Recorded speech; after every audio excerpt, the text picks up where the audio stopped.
Hey there, welcome back to another video. If you aren't familiar with me, I am Baker Betty and I am a professional baking instructor, and I hope you'll stick around for a little while and subscribe. Now today I want to show you how to make my favorite sandwich bread recipe. This bread is incredibly easy to make and it's just super hearty. It's filled with all kinds of grains and seeds and it makes the best sandwiches. So let's go ahead and dive into the recipe. We are going to start by proofing our yeast. So I have a bowl here with 600 grams of water in it, which is 2.5 cups or 600 milliliters. And this water has been slightly warmed up to about 110 degrees Fahrenheit, which is 43 degrees Celsius. And it doesn't need to be exactly that temperature. You just don't want the water to be hot. Really around 110 to 125 degrees Fahrenheit, which would be about 43 to 51 degrees Celsius. So I'm adding my yeast to that water. This is one package, which is 7 grams or 2 1/4 teaspoon of yeast. And I'm also adding just about a teaspoon of sugar. You don't need to be exact with the sugar. We're just giving it a little bit so that the yeast has something to feed on and wake up. Now I'm just going to quickly stir all of this together and I'm going to let it sit here for about 10 minutes until it gets really frothy. Now what this does is going to wake up our yeast and kind of proves to us that our yeast is alive. Now I am using the Red Star Platinum yeast in this recipe, which is a quick rising yeast, but you can also use an active dry yeast. So any active dry or rapid rise yeast is going to work in this recipe. It's just going to move a little quicker if you do use the quick rise yeast. And I really like this platinum yeast from Red Star because it has some bread improvers in it and it's just going to give some more strength to the bread. So after your yeast has sat for a little while, you should see some bubbles coming up to the top, just some little tiny bubbles or a little bit of foaming on top of the water, and that just lets you know that your yeast is definitely alive. If you don't see any activity at all, it's possible that your water was too warm and you killed the yeast, or your yeast is just old and you need to get some new yeast. Okay, so let's go ahead and start mixing together the rest of our ingredients. I have a large mixing bowl here and I'm adding 540 grams, which is 4.5 cups of bread flour. Now you can use unbleached all-purpose flour if you don't have bread flour. And to that, I'm adding 210 grams, which is 1 3/4 cup of whole wheat flour. And now we're gonna add 50 grams, which is 1/2 cup of rolled oats, 60 grams, which is 1/2 cup of sunflower seeds, 30 grams or 1/4 cup of sesame seeds, and these can be black or white sesame seeds, and 20 grams, which is 2 tablespoons of flax seeds, or you could use flax meal. Now I'm also going to add in here 2 teaspoons of salt, and I'm using kosher salt, but you could also use a fine sea salt. And I'm going to add 56 grams, which is 1/4 cup or 60 milliliters of oil. And I'm using canola oil, but you can use any neutral flavored oil. And the last ingredient here is 60 grams or 3 tablespoons of honey. Now that's the only ingredient in this recipe that would make it not vegan. So if you wanted to keep it a vegan recipe, you could use agave syrup or you could just substitute it for sugar. So now that all of those ingredients are in the bowl, I'm going to go ahead and add that water yeast mixture, and I'm going to start mixing this together with just a silicone spatula. It's going to seem like a pretty loose and wet dough, and you're going to be able to get most of it mixed together with this spatula. But once I get towards the end of mixing, I am going to go ahead and use my clean hands to make sure that all of that flour is really well mixed in and there are no clumps of dry flour. This bread is actually going to be a folded dough. I'm going to show you what that means, but it's almost a no-knead recipe. So you really want to make sure that all of those ingredients are super well incorporated because we are not going to be kneading the dough. So you can see here that this dough is pretty wet and sticky, and that's normal. That's what you're looking for. Because there are so many grains and seeds in this dough, we want a pretty high hydration so that it does not dry out and we get a really nice texture to our final bread. I really like these bowl scrapers to use to kind of scrape the dough off my hand after I am done mixing by hand. And I also really like to use these shower caps to cover my bowl once I am done mixing. Instead of using plastic wrap, I just use a shower cap. I can get quite a few uses out of one. I just rinse them out, and it's just a really nice cover for your bowl. All right, so it has been about 15 minutes since we mixed our dough, and it is time to do our first round of stretch and folds. So I have a little bowl of water here, and I'm just going to get my hand pretty damp, and I'm scooping down underneath the dough and pulling it up and folding it over itself. I am stretching it up as far as it will go without tearing. Now, during this first round of stretch and folds, it's going to be more delicate because we don't yet have a good gluten structure. So just be careful, you're not trying to tear the dough, you just want to stretch and fold it over itself.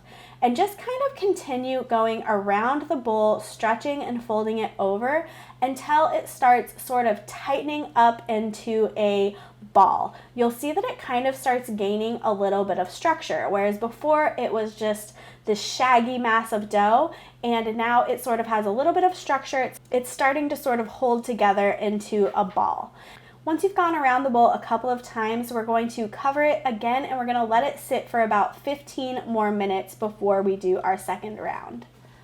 Okay, so it's time for round 2 of our stretch and folds. Now this time we won't need to do quite as many rounds because we have already developed a little bit of a gluten structure. So you're going to start again, same process, get your hand damp, grab underneath the dough, pull it and stretch it up and fold it over itself. Turn the bowl about 90 degrees and continue going around the bowl until you've gone around at least once. You can go around more than once if it seems like it needs a little more folding to get it to kind of hold a little bit of a structure. But what this is doing is it is serving the same purpose that kneading the dough would. It's building our gluten structure, but it's just doing it in a much more gentle way, which allows us to have more moisture in our dough and all of those whole grains and seeds in the dough. After round 2, we will let it set for 15 more minutes. We're going to do 4 rounds of stretch and folds. All right, it's time for round 3. And hopefully you'll notice that your dough has some air in it. It's getting a little more bubbly, a little more stretchy, a little more bouncy, and that is great news. That means our gluten structure is building, that means our yeast is working, and we are going to have a beautiful loaf of bread. Now I should also mention that this recipe makes 2 loaves of bread, so if you only want to make 1 loaf at a time in the written recipe, I do have quantities for just making 1 loaf. Okay, after that 3rd round, again, we're going to cover the bowl and wait about 15 more minutes. And now we are doing our 4th and final round of stretch and folds. And now we're going to cover up the bowl and let it finish proofing. So if you did use the quick rise yeast or the rapid rise yeast, your dough is pretty close to being done proofing. You probably are going to have about 30 more minutes left on it. If you did use the active dry yeast, you probably have about an hour left. Now to know that your dough is done proofing, you can see here it's super full of air, it's super puffy and bouncy. It has doubled in size, and now I'm going to do a little test on it to check to see that it is ready. And I'm just going to cut off a little tiny piece of dough and drop it in a bowl of water, and you can see here that it floats, which means we are good to go with shaping. You have to be really careful not to push the air out of it when you do that, or it will never float. But you can see it's super, super bouncy, and now we can go ahead and shape our dough. So I have 2 loaf pans here that are 8.5 by 4.5 inches, and I'm just going to spray those liberally with nonstick spray and set those aside. Now I'm going to lightly flour my work surface, and I'm going to dump my dough out onto the work surface. And I'm going to take a little bit of flour and kind of dust it down the center of the dough to give me a guide for where to cut, which is also just going to help my bench knife not stick to the dough.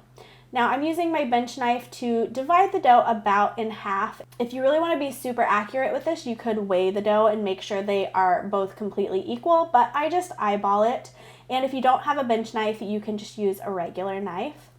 But you can see here that I do have some flour down on my work surface, but I'm not really putting a lot of flour down on top of my dough.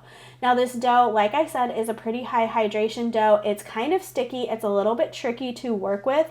I'm even having a little bit of difficulty with it here, but the key to it is to be really light with your touch. You don't want to manhandle it too much. You're not trying to squeeze it or just handle it way too much. Just be really, really light with your touch. Now I am sort of spreading the dough out into a rectangle, and now I'm going to go ahead and shape my loaf. You can see here that I shape the loaf by sort of pulling out on the sides of it and then rolling it down into itself. And what you're trying to do is kind of build some tension on the outside of the dough so that it will rise up instead of really spreading out. This is what's going to help you get a really tall sandwich loaf. Now I did go ahead and add just a little bit of flour onto the top of my dough because it was very, very sticky, and don't be scared to do that a little bit. You just don't want to use a lot of flour or it's not going to roll in on itself and stick together very well. Now, I didn't do the best job shaping this first loaf. I do a much better job on this second loaf, and you're going to see when this comes out of the oven that it actually kind of spreads out over the top of the pan when I take it out. It's still a great loaf of bread. It still tastes great, but you can kind of see the difference between this one and the next one I'm going to shape and how they rise up in the loaf pan.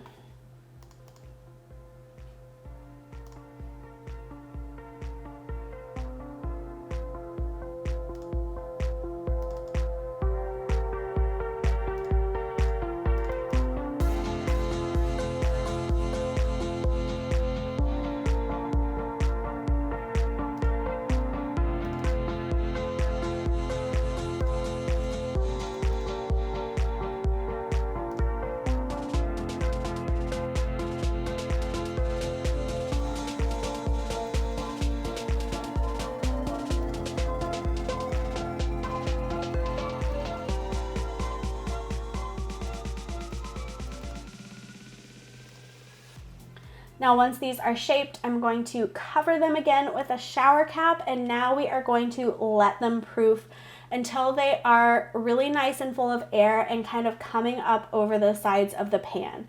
Depending on how warm your room is and what kind of yeast you used, this might take anywhere from about 1 to 2 hours. Okay, it's about an hour and a half later, and my loaves are really proofed. They are actually almost on the edge of being a little bit overproofed. I caught them just in time, but you can see really how full of air they are. They're super, super bouncy, and kind of a way to test if your dough is proofed enough is you can take a floured finger and kind of press down into your dough, and if that indentation takes a little while to fill back in, that's a good sign that your dough is proofed. If it just immediately springs back up, then it needs a little more time. So what I'm going to do now is brush an egg wash over the top of these loaves. Now this is just an egg mixed with about a tablespoon of water, and this is completely optional. It just gives a really nice, beautiful brown and shiny top crust to your loaves. You can just spray a little more nonstick spray if you like. But I really like the look of the egg wash, and now I'm just adding a few oats to the top of my loaves because I really like that look. Again, that is optional. And now I am going to go into my preheated oven, which is at 350 degrees Fahrenheit or 180 degrees Celsius. And these are going to take about 35 to 45 minutes to bake.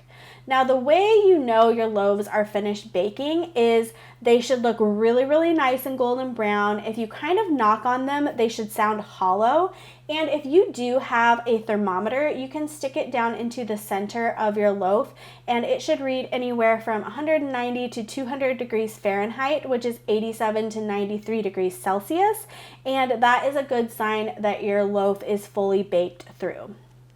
So I have pulled my loaves out of the oven here. They are nice and golden brown. you can see how much they rose over the top of the pan. You can see that that one that didn't get the best shaping looks a little funnier than the one that got nicer shaping, but they're still both beautiful loaves of bread, and they are gonna make delicious sandwiches. So I really hope you enjoyed this recipe. If you have any questions, you can leave those down in the comment section and I will do my best to answer them. And if you aren't already subscribed, go ahead and hit that subscription button and ring the notification bell. And you can also follow me at Baker Betty on Instagram and on Facebook. I post all kinds of baking tips and tutorials over there, and I will see you next time with another baking tutorial. Bye!